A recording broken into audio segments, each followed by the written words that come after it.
Bir şirden qutulup bulmay ikincisi çığa. Түбән Новгород, Самар өлкәләрендә дуңгызларда Африка чумасы барлыгы ачыкланган. Кешеләр өчен куркыныч мол, көрәшү юллары нинди? Biz онлайн режимда эшлибез, кунакларыбыз Skype аша элемтәдә. Хәерле кич, исәнмесез, эфирда Таяны нуктасы тапшыруы, студияда Алмаз Гафиятов. Хәерле кич, мөхтәрәм кунаклар. Әгәр дә без инде менә бу дуңгызлардагы Африка чумасы турында сөйләшә башлыйбыз икән, аның турында беренче генә ишетмибез. Һәм ул ара-тирә дип әйтик инде матбугатта да безнең еш кына чыгып ала аның турында мәгълүмат. Тамашачыларга иң элек аңлатып китсәк иде, Идрис әфәнде, нәрсә ул дуңгызларның Африка чумасы һәм нинди куркыныч яный ул? Хәерле кичләр. Дуңгызларның Африка чумасы бик bizning aşı vapasının gözünde avru, korkunç avru. 2007 yıldan beri bara başlandı. Hem 16 yılda indi bizning Tataristan'da Murlat rayonunda bulup gidip çıkan idi. Avru nereden ibaret? Bigerek de hazırda soңгы vakitlarda mene bıyılgısı yılında vaziyet Kaban дуңгызларында kübrek çığa başladı. İyi doğumlarında var. Gerek de bizim ayrım kocalıklarda. Korkunç kırşı bizim ülke, Samar ülkesinde bu 82 uçak büyüklüğünde. Eğer de Rusya boyunca, Rusya boyunca karasak 100'den artık. Şunun 82'si kırşı ülke, Samar ülkesinde. Bu sonlar dürüstен de uyanırga jirlik tuduраdır, çünkü Tataristan bilen şikteş region bulğanга күрә, менә монда кайбер районнар белән, кайбер jirlikler белән дип әйтик, 30-40 кына чакрым арасы. Габделхай әфәнде, дөрестән дә бу куркыныч тудырамы безнең Татарстан вәкилләре өчен дә, терлекчеләре өчен? Хәерле кич, бик дөрес әйтеп кителде. Бу чир Африка чумасы бик зур бөгенге кемдә куркыныч тудыра. Ул безнең Приволжск федерал округта Самар өлкәсендә әйтелгәнчә һәм Түбән Новгород өлкәсендә соңгы вакытларда бик каты таралды. Шуңа күрә сез үзегез дә әйтеп киттегез инде, без Самар өлкәсе белән чикләшкән берничә чакрым гына безнең арабыз. Бу черне әйтергә кирәк. Теп таратучылар булып Кабан дуңгызлары тора. Кабан дуңгызлары белән теләсә кайсы вакытта безнең республикага бу чир кирәгә мөмкин. Һәм аның куркынычлы турында да сөйләп китсәк иде, ул кемнәргә? Шул ук бары тик хайваннарга гына янымы? Кешеләргә аның куркынышы юкмы? Әйтеп китәргә кирәк, кешеләр бу чир белән чирләмиләр. Бу Afrika чумасы белән чирлиләр йорттагы дуңгызлар һәм Кабан дуңгызлары. Кешеләргә куркынычы юк бу чирнең. Бу чиргә каршы әйтергә кирәк, дәва юк, вакцинация әле уйлап табылмаган. Бу Идрис Мударисович әйткәнчә, йогышлы тиз тарала торган авырту. Менә без укыган вакытта да әйтәләр инде, әгәр ул вирус ләксә, берничә көндә 100 километрда бөтен дуңгызлар да үлеп бетергә мөмкиннәр. Татарстан өчен куркынычлы бар дидек, ләкин бүген безнең республикада менә дуңгызлар асраучылар, шәхси хуҗалыклар һәм аларны күпләп тотучылар шактыймы? Аларның саны ничәгә җитә икән, Идрис әфәнде? Һәм бу зур масштабларда алганда дөрестән дә бик куркыныч ситуациямы безнең өчен? Bu situatsiya bizning uchun qo'rqinch tipda ayttirga mumkin. Shu hisobdan biz endi mana o'zimiz bizning Rossiyxunnazor belgeçlari bilan ham davlat veterinariya birlashmasining har bir rayonda, har bir bizning rayonda bor butunday rayon birlashmalari, veterinariya birlashmalari, andagılar yazdan boshlab, mana may oyi, aprelda, mayda vaksinatsiya o'tkazgan vaqtda her bir yurtga kirib, birinchidan biz indi hayvanlar var. Şu hisobdan дуңгыз alarga vaksinatsiya ясала һәм шуларга, шушы кешеләргә таратыла листовкалар, белешмәләр бирелә, нинди дуңгыз тоткан вакытта һәр бер айрым хуҗалыкта ветеринар таләпләрен ничек үтәргә тиеш. Шулай ук bizning bitinde дуңгыз tutuvchilar agar olsak bir ko'p aytib bo'lmaydi. No onun исәбен tug'al da bilib bo'lmaydi. Chunki ko'p kina avullarda yoz kuni olib o'zlari uchun itti uchun gina tutalar bit. Hem hozir so'nggi vaqtlarda itti bakşalarda daşniklar deb söyleyemiz indi. Onlar tarafından da дуңгызlar, koşkurtlar tutu praktika kirib gitti. Şuna vaksinasiya deyip aytdınız. Aşıqlı kritik әлі. Mında vaksina yok deyip ayttılar. Bu nereden bu? Yok. Bu biz biten vaksina. Buna klassik çuma sivini deyip indi. Şuna uşaşmırak.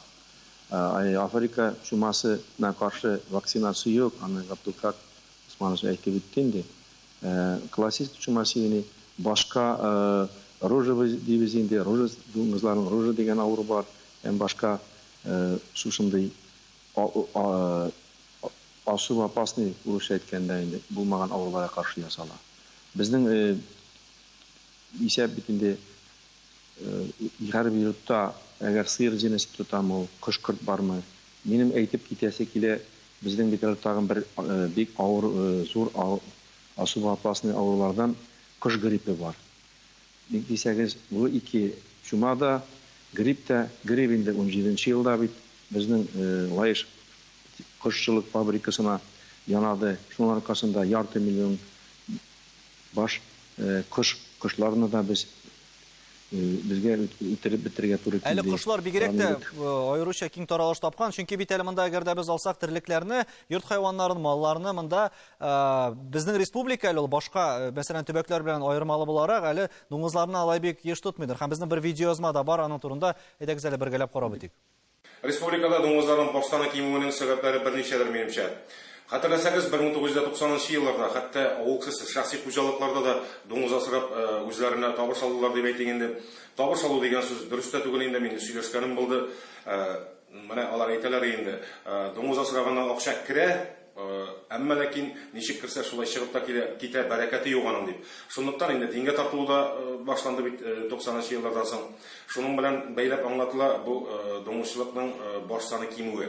Икенчедән, менә бу 2006 елларда килеп чыкты дуңгызларның Африка чумасы дип әйтәбез инде афат. Шушы афат килеп чыкканнан соң инде таләпләр көчәйде. Дуңгызчылык белән шөгыльләнүче хуҗалыкларга алар ябык типта эшләргә тиешләр иде, бернинди элемтә булырга тиеш түгел иде. Һәм шушы таләпләрне үти алмаган хуҗалыклар инде штраф түли арганнан соң үзләре мәҗбүр булдылар шушы тармакны бетерергә. Абдылхак әфәнде, әйтеп китегез әле, менә ни өчен безнең республикада дуңгыз асрарга ашыкмыйлар икән? Монда нинди сәбәпләр бар? Шул ук тикшерүләргә бәйлеме, нәрсәләргә бәйле икән?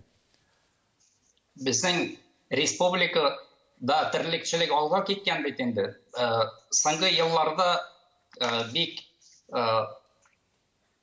тие савым сыерлары асрау юнәлешендә бик көчле эшлиләр.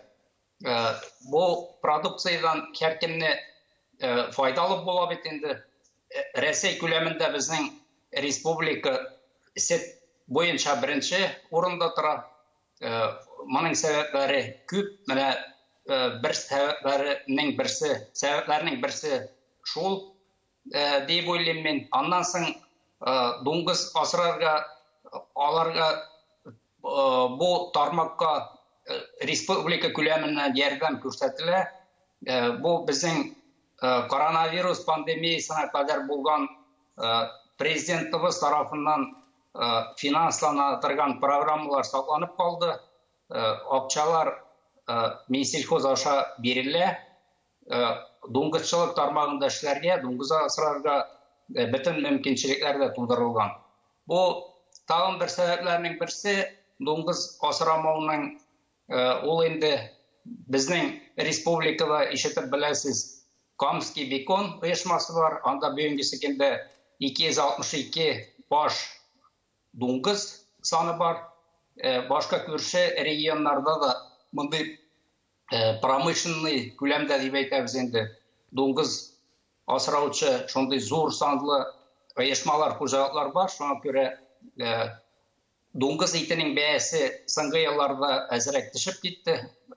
Бу да моңа сәбәпче буладыр дип уйлыйм. Йогынтысын ясагандыр, ләкин без илләр буенча статистикага күз салсак, мәсәлән, дуңгызчылык ул күбрәк Көнчыгыш Азиядә таралган икән. Шул ук, мәсәлән, Кытайда, дөньяда җитештерелгәннең яртысы күрсәткечләр буенча. Европада 25%, Америкада якынча 10% икән.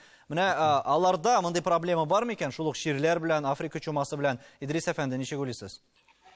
Бу проблема безнең хәзер Европа илләрендә дә бар, Азия илләрендә тарала башлады. Кайда хайван, кайда дуңгыз тотыла, кыргый кабаннар битеналар бөтен җирдә таралган. Шуңа күрә әйтеп булмый, Русиядә генә, или безнең Прибалтик илләрендә генә, Европа илләрендә генә дип әйтеп булмый. Шуңа күрә бөтен җирдә бу вирус, Африка чумасының дуңгызларның Африка чумасының вирусы, кайсына илдән алсаң да юк дип әйтеп булмый. Бу вирусның билгеләре нинди? Менә ничек аңларга, әгәр дуңгыз тотучыларга әлеге ширне эләктергәнен? Иң беренче температура, югары температура була. Кызыл тиңгелләр курсак астында. Безнең менә 16-нчы елда милләнән кайтасы килә инде, шул безнең бит инде ул Нурлат районында Сосновка дигән авылда, именно айрым хуҗалык Максимов дигән иптәштә үзендә генә 59 дуңгыз бар иде. Без шушы елда ветеринария белгечләре белән дәүләт баш идарәсенең шулай оперативный эшләү дәврендә бик тиз генә без аларны локализовать иттек. 498 баш дуңгыз аерылып, бескровный метод белән дибез инде, үтерелеп яндырылды. Вирус бик тиз тарала, дөрес әйтте менә Габдулла Усманович әйтеп үткәнчә. Шуңа күрә нәрсә? Ул тарала кабан дуңгызлар белән түгел, продукция белән дә. Бар шундый фән телендә әйтсәк, геном возбудителе вируса африканской чумы дип геном. Шуңа күрә мин бу чыгышымнан файдаланып әйтәсе килә. Уя булырга кирәк, продукция каян килә. Вот ул шуның белән дә тиз таралырга мөмкин. Дуңгыз тоту икенче яктан Татарстанда әйтеп үтәсе килә. Без бит инде татарлар күбрәк ислам динендәге кешеләр дип әйтик, күпчелеге. Икенче яктан нигәдер безнең күп халык авыл җирлегендә күбесе кош-кортка бәйләнгән, кош-кортны тотып, күбрәк файда күреп, шуның итен күбрәк кулланалар. Һәм тагын инде саклану чаралары бар әлеге вирустан. Моны хакында без рекламадан соң сөйләшербез.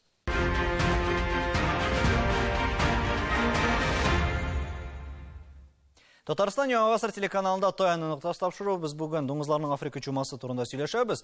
Мәгълүматларга караганда һәм барлыгы инде менә бу яңалыкларга күз салсак, кемнәрдер бөтенләй курка әлеге ширдән. Дөрестән дә без әйтеп киттек инде, кешеләргә әллә куркынышы юк дип, ләкин шулай да нәрсәдән сак булырга кирәк һәм беренче чиратта нәрсәгә әзер булырга кирәк икән? Габделхак әфәнде. Безгә иң мөһим саклану чаралары булып тора. Кем шәхси хуҗалыкларда дуңгызлар асрый икән, аларга бүгенге секендә урманнарга, кырларга барудан тыелып торырга кирәк. Чөнки үлән, гембәлләр, җиләкләр, хәтта аяк киемендәге туфрак белән дә шәхси хуҗалыкларга вирус кайтырга мөмкин. Без бит инде әйтеп киттек, төп таратучылар булып кабан дуңгызлары санала дип. Кабан дуңгызлары белгечләр әйткәнчә, көненә 80 чакрым юл узырга мөмкин. Ул Самара өлкәсендәге кабан дуңгызлары килсәләр иң беренче шул урманнарга безнең эләгәләр бит инде. Урмандагы менә бу мин әйтеп киткән әйберләр аша вирус кайтырга кирәк, кайтырга мөмкин. Аннан соң дуңгызларны шәхси хуҗалыкларда явып асрарга кирәк. Дуңгызларны элек бит инде әйтәйдек шул свободный выгул дип атала, урамнарга чыгарып җибәрү, андый әйберләр булырга тиеш түгел. Аннан соң дуңгызларны бишәкләргә, күселәргә каршы агулау эшләре үткәрергә кирәк. Дуңгызчылык хуҗалыклары, бу бит инде әйтәбез, промышленное свиноводство, алар ябык режимда ветеринарияның һәм санитарияның бөтен таләпләрен үтәп, ябык, строгий, закрытым режиме дип әйтәбез инде, шулай эшләргә тиеш булалар. Монда оешмаларның да өлеше зур бит. Мәсәлән, Татарстанда да шул ук ЮХИДИ хезмәткәрләре белән бер рәттән инде ветеринария тикшерү белгечләре дә сакта тора. Һәм менә бу саклану чаралары, Идрис әфәнде, нәрсәдән гыйбарәт икән? Бу саклану чаралары түбәндәгедән гыйбарәт. Безнең менә Малиновка без инде круглые сутки анда дежурство оештырылган, дәүләт автоинспекция инспекторлары белән берлектә. Һәрбер автотранспорт ул продукция алып барамы, хайван, нинди хайван булуына карамастан, һәрберсе дә документларын тикшерелә. Әгәр инде документы булмаса, аларга без инде штрафлар язып, аларны кодекс административный правонарушение нигезендә аларга күрсәтмәгә бирелә. Ә нинди җаваплылык каралган? Штрафлар зурмы? Җаваплылар безнең җаваплылык каралган инде әгәр физлица булса инде аны, конечно, 500 сумнан 1000 сумга чаклы, бар 1000-нән 3000-гә хәтле, 3000-нән 5000-гә хәтле. Әгәр должностный булса, 3000-нән 5000-гә хәтле. Моның белән генә, конечно, әгәр инде хайван тотучылар или продукция ташучылар алып сатарлар дибез инде. Аларны туктату мөмкин түгел. Без шуңа күрә дә күбрәк бит инде менә газетларда, телевидение буенча, менә бүгенге безнең чыгышта халыкка, авыл халкына бигрәк тә шулай ук берләшмә кемнәр дуңгызлар тоталар. И дуңгызлар тоткан һәрбер кеше менә шушы безнең тапшыруны карагачтын үзләренә һәр вакытта исләреннән чыгармасыннар. Мин өстәп әйтәсе килә, ничек ашату. Беренчедән, һәрбер ризык ул инде комбикормы, или ул зерновой фуражмы, или бүтән добавкалармы, һәрберсе дә ветеринария сапаровайтын документлар белән килергә тиеш. Һәрберсенең документы булырга тиеш. Әгәр дә дуңгызлар инде зарарланган икән, менә монда ничек алга таба нәрсә эшләргә, кемгә мөрәҗәгать итәргә кирәк? Иң беренче дуңгызлар зарарланган дип әйтә алмыйбыз. Әгәр инде нинди булса да үлемгә или авырып китсә, иң беренче ветеринария берләшмәләре һәрбер районда бар, участковыйлар дибез инде. Һәрбер ветеринария белгечләренә мөрәҗәгать итәргә кирәк. Үзлекләреннән лечение дәвалау бер кашында файда китергәне булмады. Иң беренче белгечләргә. Чөнки аны лаборатория нигезендә генә дөрес итеп диагноз куеп була. Һәм бер кашында яшәргә ярамый. Тирен яшергән үлгән диләр. Әйе, дөрестән дә монда уйларга кирәк башка хуҗалыклар турында да. Габделхак әфәнде, әгәр дә монда бер хуҗалыкта инде электергәннәр икән вирусны, менә күрше хуҗалыкларга электр ихтималы зурмы һәм ничек шикләргә аларны? Чөнки сез әйттегез бит, аның ничә чакрым йогынтысы бар дип. Бу очракта Алла сакласын инде, әгәр хуҗалыкка вирус, Африка чумасының вирусы кергән чакта, бу хуҗалыкта һәм 5 чакрым радиуста бөтен дуңгызды үтереп бетерелде.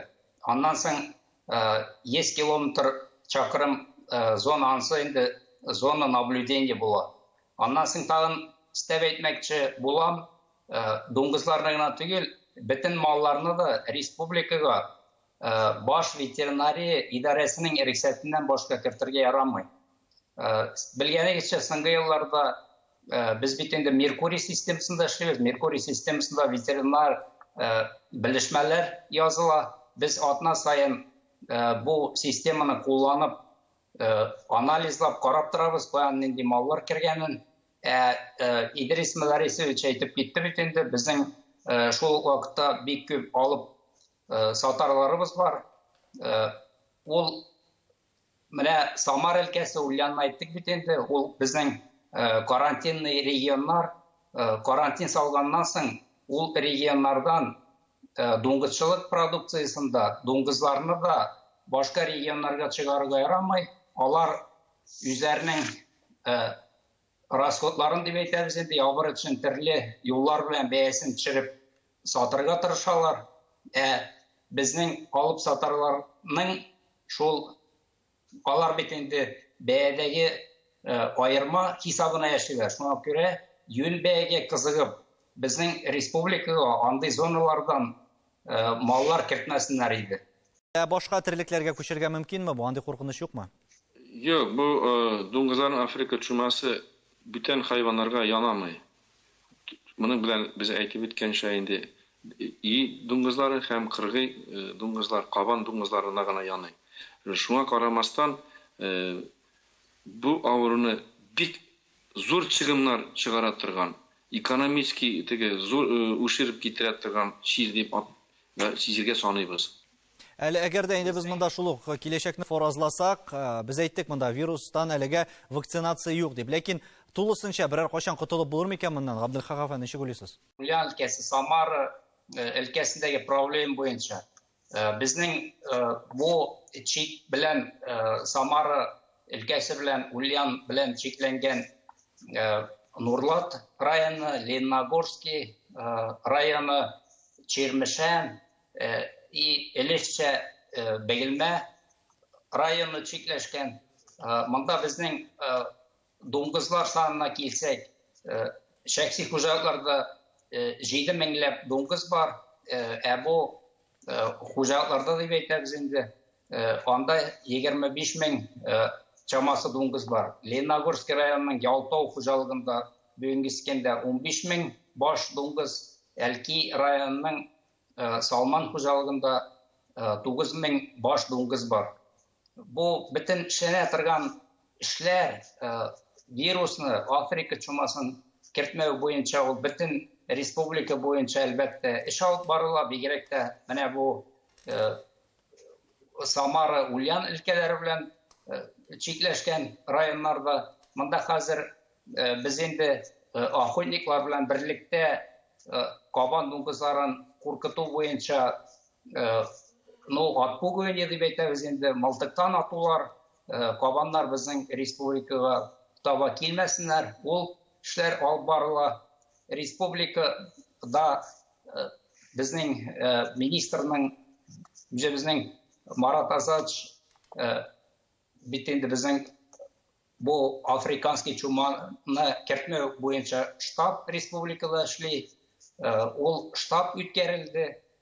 Ул штабта безнең районнарда, ул теге ВКС режимында дип әйтәбез инде, районнар катнашты. Әле монда аңлашыла, безнең аерым республикада моңа әзер торалар һәм җитди карыйлар. Идрис әфәнде, дөнья күләмендә менә әгәр дә кешегә куркыныч янамы икән, бәлки әлеге вируска һәм әлеге чумага ничектер өстенрәк карау дигән әйбер юкмы? Һәм аның белән ничек көрәшәләр? Бу дуңгызларның Африка чумасына безнең чит илләрдә дә һәм дөнья күләмендә алып баралар көрәшне. Алып бармый дип әйтеп булмый. Мониторинг дигән исследованиялар бар инде. Менә исследованиялар алдан күрүчелек, бигрәк тә менә кабаннар. Без хәзер үзебезгә әйләнеп кайтсак, безнең дәүләтнең государственный комитет Республика Татарстан дип безнең охотпользование, охот биологическим ресурсам. Алар белән берлектә, анар ветеринарный берләшмәсенең белгечләре белән берлектә ай сайын рейдлар үткәрәбез. Безнең Русиядә бу үстән төшерелгән күрсәтмәләр нигезендә. Һәм аның нәтиҗәсе дә булсын, безнең кызганычка вакыт бик күп калмады. Габделхак әфәнде, әгәр дә нәтиҗә ясап әйтсәк, кыскача гына дуңгызлар Африка чумасын эләктермәүдә нәрсә таяну ноктасы булырга тиеш? Безнең таяну ноктасы булырга тиеш инде әйтеп киткәнчә, менә бу бөтен әйткән таләпләрне шәхси хуҗалыклар кая күп дуңгыз тоталар, ул хуҗалыклар бөтен таләпләрне үтәргә тиешләр. Безнең алып сатарлар дуңгызларны рөхсәттән башка тиешле документлардан соң башка ветеринарий белешмәләреннән башка республика маллар кертмәскә тиешләр. Шәхси хуҗалыкларда кем дуңгызлар асрый икән, алар ябып, әйткәнемчә, урманнарга барудан тыелып, бөтен таләпләрне үтәп эшләүләре кирәк. Шул әйберләр эшләнгән вакытта вирус безнең республика кермәс дип ышанып калам. Ышанып калабыз шуңа, дөрестән дә. Безнең белән элемтәдә булганыгыз өчен барыгызга да бик зур рәхмәт, сау булыгыз. Исән булыгыз. Сау булыгыз, сау булыгыз. Исән сау булыгыз. Ни дисәк тә, дуңгызчылык белән шөгыльләнгән кешеләр өчен уйланыр өчен җирлек бар. Иң мөһиме вирусны якын китермәскә. Исәнлектә күрешергә язсын.